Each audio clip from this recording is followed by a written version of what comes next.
Hey guys, how's it going? Welcome to the channel and welcome to Darkest Dungeon Modded Mayhem. So this is going to be pretty much episode 0 for the modded playthrough. I'm just going to go over the mods that I have in here and explain what they do and things like that. You can totally skip this episode. You're not going to be missing any gameplay if you're not interested in like seeing the mods or like seeing what the mods do or the mod order that I have things in. Totally skip this episode. Just check out episode 1. We delve into the actual playthrough and start our Blood Moon journey to trying to finish the game and all the things that we've included into the game. Anyways, for those of you that are still interested, let's go over a lot of this stuff. So, starting at the top here, we have the Mayf's patch for quest generation issues. Just kind of make sure that every location always has a quest that you can do once you've unlocked that location. No weak limit worries, removes the weak limit from Blood Moon difficulty and Stygian. Just because with all the modded classes that I have in here, I don't want to have a time limit. I want to be able to, use all the classes that I have and take my time and like level them up and stuff like that while still having the increased difficulty of Blood Moon. So there's that. District string fix just makes the districts less broken when it comes to like having a lot of classes. Compact Circus icon and no more Circus Town events just kind of nerfs a lot of the richer Circus stuff that has been added to the game. Horret Red Hook just changes some of the loading screens and I think loading screen tips that are in the game just to make it less spoilery. Community dialogue just adds more lines in it. Stack it or go home just increases how much things stack in the game. It doesn't increase it to a broken degree, I would say. I think this is one of the better stack mods that it's a little balanced. So this doesn't completely remove the inventory management thing, but it just lessens it. And for anyone that knows me knows that I hate inventory management in all of my games, whether it be this game, Ark, Minecraft, anything really, Raft, any survival game. I just don't like inventory management. I don't think it's fun. I don't think it's a good part of any game. So I try to lower the amount of inventory management that I need to do. I didn't want to completely remove the fact that you have to manage your inventory and the fact that like, antiquarians and heiresses and practitioner? Yeah, practitioners increase, the amount of stuff that you get. And so like I wanted those to have a use still. So I didn't want to completely destroy inventory management, but I would just want to lessen the impact that it has on this game. So that's why I have Stack It or Go Home and yet another inventory expansion in here. Another provision screen adds in not only the expanded provision screen so that we can fit all that modded goodness onto the provision screen, but also adds a list to the side where like gives you a basic guideline on what to bring for depending on which location that you're going to and what dungeon length that you're going to as well. I already talked about inventory expansion. Hero level skin redone and altered rarity just kind of changed the color that some of the background or some of the outlines that items have for altered rarity, and then the color of the heroes levels. I think this was made to match this. Just kind of changes some small stuff there. Makes it a bit more, looking a bit better, I think. Loading screen from the stars makes it so you have a loading screen when things from the stars is in your dungeon to match the other roaming bosses. More subtle Crimson Curse visual effects. HP markers just kind of makes the game look a little bit better. Crimson Curse buff makes Crimson Curse a bit better so you actually want to have it instead of it being something that you have to live with. Skeleton key start just literally just changes it so that when you start the game, when you're in the old road, you start with the skeleton key. I don't really think it's like you can definitely not include this and you wouldn't really be losing much. I think you lose 2 trinkets, maybe. I think you get those from I think it's like 1 to 2 trinkets that you get from the starting bandit chest in Old Road. It's a fun gimmick where like if people are going in blind, oh hey look, I didn't read the chest that it was trapped, I got a little bit of blight on me, whatever. After the first time it's just kind of whatever. 3 trinkets just makes it so you can equip 3 trinkets. Does kind of break the balance of the game, but to balance that, a lot of the mods that we've added in here are also stronger. Like a lot of the dungeon mobs and stuff like that we've added in here are a bit stronger as well. I use this because I like the ability to kind of further customize my heroes, right?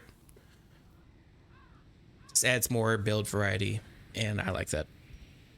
Custom footsteps makes it so all the modded classes have footsteps. Friendly fire fix for modded heroes makes it so that modded heroes can attack everyone else. Because there's like a weird bug where modded heroes wouldn't... Either people wouldn't attack modded heroes or modded heroes wouldn't attack people if they are afflicted. I don't remember which one it is exactly, but this just fixes it. Longer quests and shorter objectives and others. This is another Mayhem mod. Makes it so that the quest map is bigger, but your objectives are shorter. Kind of changes the game a little bit so that you have more options in how you handle quest, right? So like for a short quest, you would have to explore 90% of the rooms normally, but there would only be like, 4 or 5, like I guess 5 to 8 rooms. And even 8 sounds a little high, but like 5 to 7 rooms. This one would make it so that there's, 10 rooms, 10 to 13 rooms. I think what Maeve said is that it is increased by 50%, the map size, but the objective is decreased by 50%. So bigger maps, but you only have to explore 50% of the rooms instead of all that other stuff. Plus, it also includes some other changes, like you can find prisoners, which are heroes. You normally find that in Crimson Court DLC only, in the Courtyard. This makes it so you can find them in any dungeon, in any secret room. And like the thing says, there's some other changes that I don't really remember exactly what it does, but I've been using this for a little bit, and I enjoy it. It's a change to the game. Perfect Faster Dungeon just makes animations faster. No more modded class events, as everyone probably knows if you're into modded Darkest Dungeon. A lot of mod classes come with an immediate event, so you get them you can play with that class as early as possible. Now, when you're adding as many classes as I've added here, you tends to take up a lot of your early game events because you can only have one event per week. This just makes it so that there's no more recruit events for most classes unless they need an event to unlock it. So like Duchess needs an event to unlock her. I'm not running Scarecrow this playthrough, but if he had Scarecrow, I think he needs an event as well. It also counts the DLC classes, so like Shieldbreaker and Flagellant still get their events because you can't use them until you find that event or until you have that event. But if the event is not necessary to unlock the class, then the event will not happen. This doesn't cover a lot of the newer classes, but I think I'm not running the only class that this hadn't covered last time I checked, which was the Hexer class. Expanded town events and reworked town events just makes town events a bit better. Major stagecoach upgrades makes stagecoach better, especially useful with the modded classes. Not as much district grind, so you don't have to grind as much for the heirlooms and stuff like that. Don't worry about this really, because I'll be grinding anyways for all the modded classes. I'm going to be leveling those up. I'm going to try and make sure that everyone stays about the same level, so there's going to be plenty of grinding and plenty of content. It just means that we won't have to spend so much time on grinding to get certain districts. Gotta lock them all, just makes it so you can lock 5 positive and negative quirks if you wanted to. Assets that you need. Mimic mini-boss for the Creeping Mist version makes it so that the Mimic mini-boss can spawn. I thought it was built into Creeping Mist, but I guess not. I don't know. I ran into this guy once when I was doing some testing for the mod list, and he crushed me. Like, it was really bad. So, very excited for running into that boss some more in this playthrough. Quest map collection and all this stuff just makes the map screen a bit better, makes it look nicer, and then consistent map icons makes those look better. Dark Souls bonfire skin makes the fire look like a Dark Souls fire. We got some additional backgrounds for our dungeons and our hallways. Less quirks makes it so that more quirks cancel out other quirks, so you can't get them. Makes it so that you have more room for finding these additional quirks that we have. I didn't include a lot of the quirk mods because some of them just kind of seem like bloat, but I wanted to include some of these in here. So champion quirks, you can get a quirk, one per hero in your roster for killing a champion boss. Marvin Sayo's quirk expansion pack adds more quirks in, and then Snorlaxo's set of surprises also adds in more quirks as well.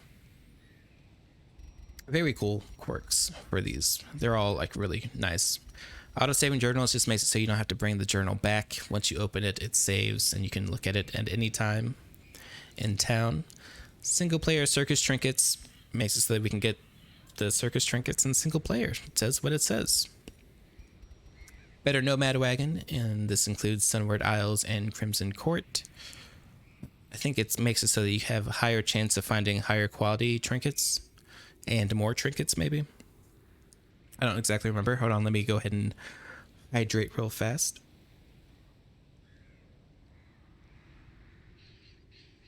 I'm recording this after I recorded like 3 episodes, so my voice is a little rough right now. Level 1 boss blueprints makes it so level 1 bosses drop blueprints. The higher level bosses also drop blueprints, so this just makes it so that the first level bosses drop blueprints as well. Better boss rewards makes it so that you get 2 additional trinkets for killing a boss, so it's up to 3 trinkets now guaranteed for killing a boss, and that works with the base game up to Sunward Isles. I don't know if it includes the mountain, but we'll see at the end. Color of Blood and Venom makes it so that you can find snakes and Crimson Court enemies in Endless Harvest.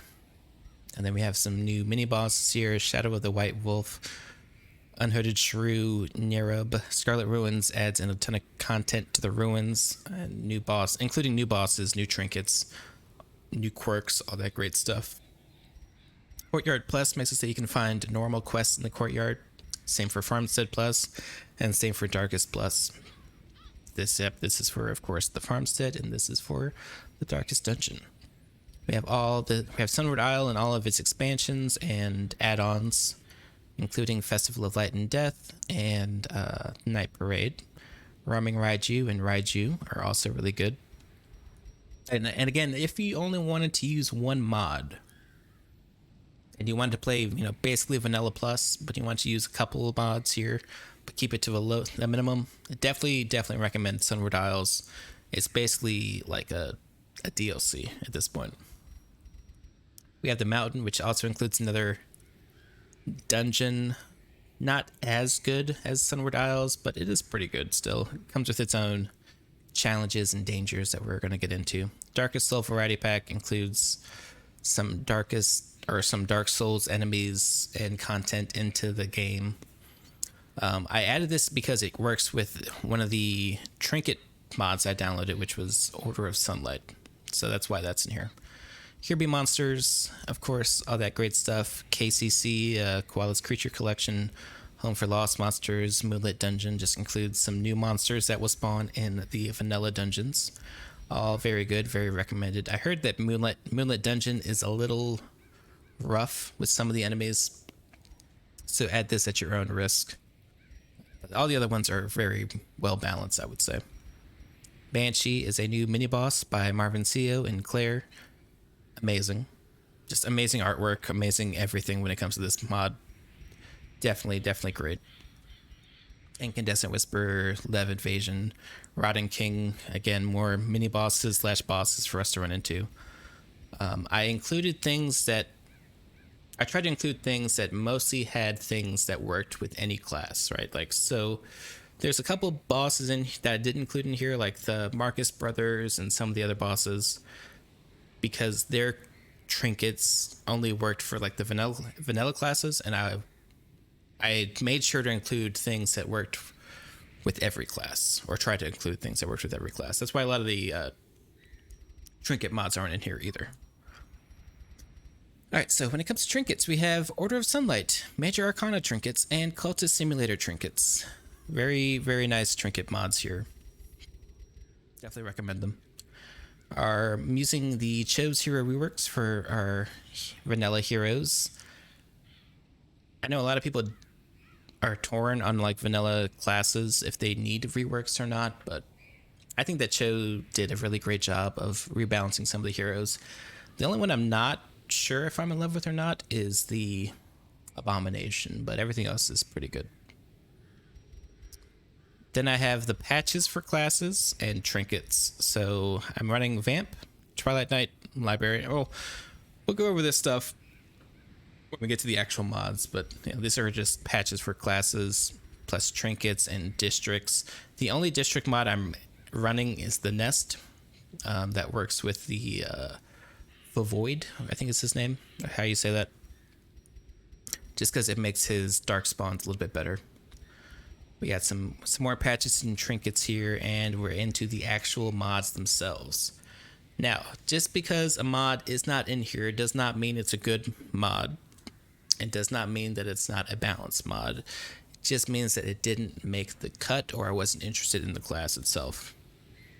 I tried very, very hard to only include things that looked like they fit into Darkest Dungeon, and things that are balanced, or mostly balanced. You know, like using it doesn't feel like it's broken or overpowered. Now, that being said, there are a couple of mods in here that don't fit exactly into the Darkest Dungeon style, but I like the class enough that I kind of looked past it. AKA Blazing Lord class, and I'm using the Twilight Knight unique animations mod that just makes Twilight Knight look a little bit better, but it does look more anime, so, you know, take that as you will. Anyways, let's just go through the class mod here. We got the Veiled. He is a very good, he does self-damage, but then heals the party. So he's all about, like, hurting himself to make everyone else do better. Blazing Lord's a nice, simple frontline damage dealer transformation class. Vamp, I don't actually remember what she does. I haven't used her in a while, but a pretty old mod that has a revamp that makes her a little bit better and brings her up to like common times, because again, this is a very, very old mod. Twilight Knight is again another older mod that I've just kind of used for as long as I can remember. It's pretty good, just frontline damage dealer, good at relieving her stress and the stress of the party. Thorn is a complicated class, but really fun. Steel Diver, frontline damage dealer, tanky sort of dude. Stargazer is a backline mage type class. Shinobi is new. He's based off of the Shinobi from the Roaming Raiju. I forgot what their name is. It's like Iga something. But very new class, came out like last week, and seems pretty cool. It's by one of my, it's by Cat, who's a pretty good mod class developer, so I wanted to throw that in here. Ringmaster, very, very fun class, good at relieving stress, and also a decent damage dealer herself. Can either play around with like stress management, can be a bleeder / damage dealer, and can also be someone who likes dancing around death's door, so different ways to play her. We got the Rightful Heiress. I thought about adding in the Rightful Heir as well, but I kind of just wanted one of them. So she's a more damage-focused one, while the Rightful Heir is more support-focused. But their big thing is that they give you more heirlooms if they're in the party. So kind of like the Antiquarian is more gold, this one is more heirlooms. Practitioner is from Sunward Isles. He can give you more money, so like it's less money than an Antiquarian, but his combat is a little bit better than the Antiquarians, so a little bit like midway between a real combat class and someone you just bring for getting money. Powder Keg is a nice little frontline class based off Bloodborne. I have another class in here, the Choir Hunter, that's also based off Bloodborne. Philomath, decent backliner. She can also like stress heal people while stressing herself out, but I mostly just use her for the damage. Owlwing, cool, flexible class. That's may or may not be based off a guy who dresses like a different flying creature. Milkmaid is a nice healer based off Color of Madness. Monk rework is another rework of an older mod that kind of brings it back in line with some of the other balance changes that the game has received over time. The original mod's a little overpowered. Very cool though. I love the way he looks. Mambo class is a support / stress healer. Librarian gives you more. So Librarian is to kind of like the Antiquarian and the Practitioner and the Heiress, where she is more of a she gives you more experience compared to like everything else. As you loot things with her and as you win battles, you get these pages that you can use on people to increase their experience that they're getting. Legion is a really cool frontline class, very deep mechanics on him. Janissary is a class that I haven't really played with before. Really excited to look into what he can do. I think he's another one that can either be frontliner or he can be a backline sniper. Iterant Cook is a sweet support class. It's all about using her skills to like buff up party-wide buffs and things like that. Homunculus is another class that I have not really played with before, but he can like give people a curse, and he has a bunch of trinkets that are better if they have the curse, or I guess only work if they have the curse. I haven't really played with it before, but I looked at it and I saw that Mayhem had a balance patch for it, so I'm pretty excited about it. We got the Golem, another frontline class, can guard the back 2 rows, but the thing with the Golem is that she can't be healed by anyone else. She can only self-sustain herself. So you kind of like, you have to do that weird balancing act of this person can either kill somebody and heal for 10% of their health, or I can waste a turn and heal them themselves, but like there's nothing else that we can do to heal them. Like you can't use a healer to heal them. It's really interesting positives and negatives with that. Exterminator is kind of cool. He I guess I would call it a support class. He can like debuff the enemies and move them around a lot. Very cool thing there. Exorcist is a class I haven't played with before, but I heard it's highly recommended, so checking it out. Corsair is just a nice little basic frontline damage dealer, dodge tank sort of thing. Commandant can mark people really well. Choir Hunter is a healer, dances around. The second of our Bloodborne base classes. Butcher Bird.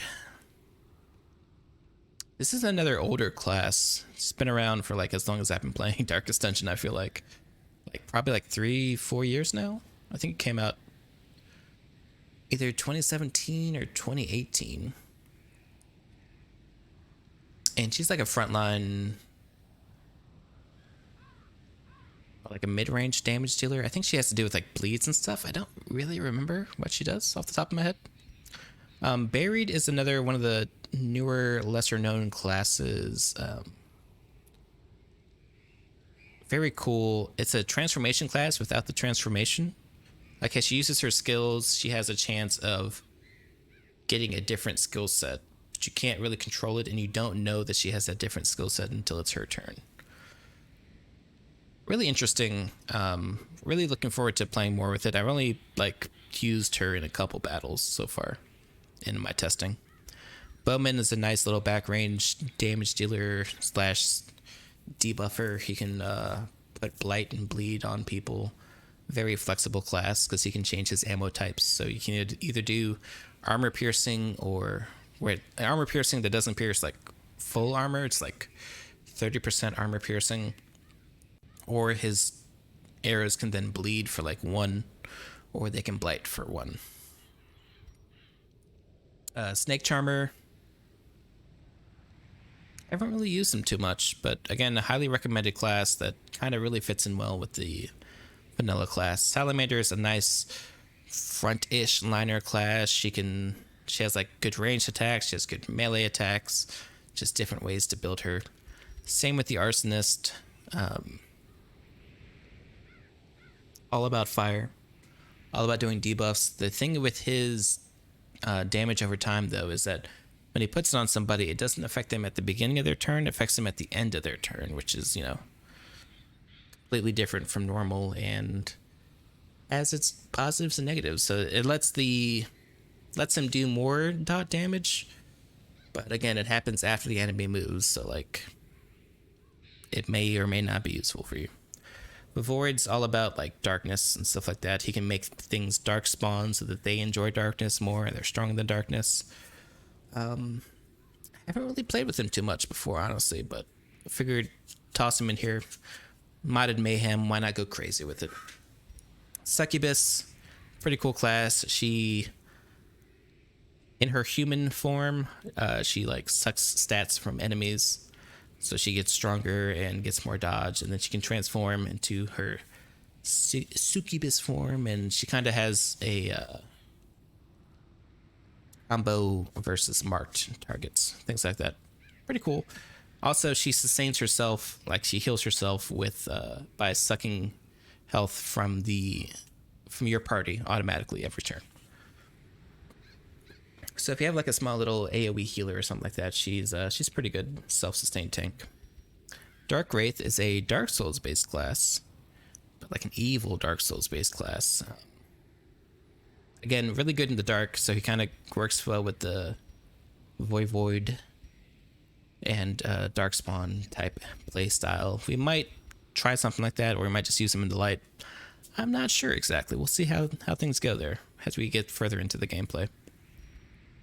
Slayer, Omen Seeker, Duchess, Cataphract, Bogateers. These are all the Kraken Society, I think is what they're called. But these have all been around for forever. They're all pretty well-known classes. Slayer, based off Doom Guy, does good damage, can kind of self-sustain himself. He can either be frontline or backline. Omen Seeker, support with two huge assets that she brings to the party. If you know, you know. Duchess, nice frontline tank. Cataphract can either be backline damage or frontline healer. Bogateers, pretty supporty, good at stunning things. I don't think he's really good in the front lines, has like a frontline damage dealer that combos off of stuns, because stuns are a little weird to play around, but pretty good support class. And then of course Marvin Sayo's classes, I don't really think I need to explain them to you guys. These are all basically unofficial DLC, since Marvin Sayo himself now works for Red Hook, aka the developers of this game. It just kind of goes without saying that if you're running a modded class or modded playthrough, you pretty much always include Marvin Sayo's stuff. Tender is a nice little support healer. And that is it. That's all the classes that we have. And I mean, like, that's it, guys. It's only like 50 classes. I've seen a lot of people run a lot more, but it kind of just depends on your computer if you can run more or not. Actually, now that I went through this list, I forgot the werewolf class, which is another class that's been around forever, that is a staple of my playthroughs. So I'll be adding that back in as well. And then, of course, we have skins here. I'm not going to go over all my skins that I'm running, just because skins are very personal and up to the person that's running them if they like them or not. So there's plenty of skins out there that you can find if you look for them. I would just go through and, go through the list and see if you like, or see if you can find any skins that you like or not in the workshop. Anyways, guys, that's it for that. That is all the mods that we're running. Oh, wait. Oh, at the bottom, at the very, very bottom.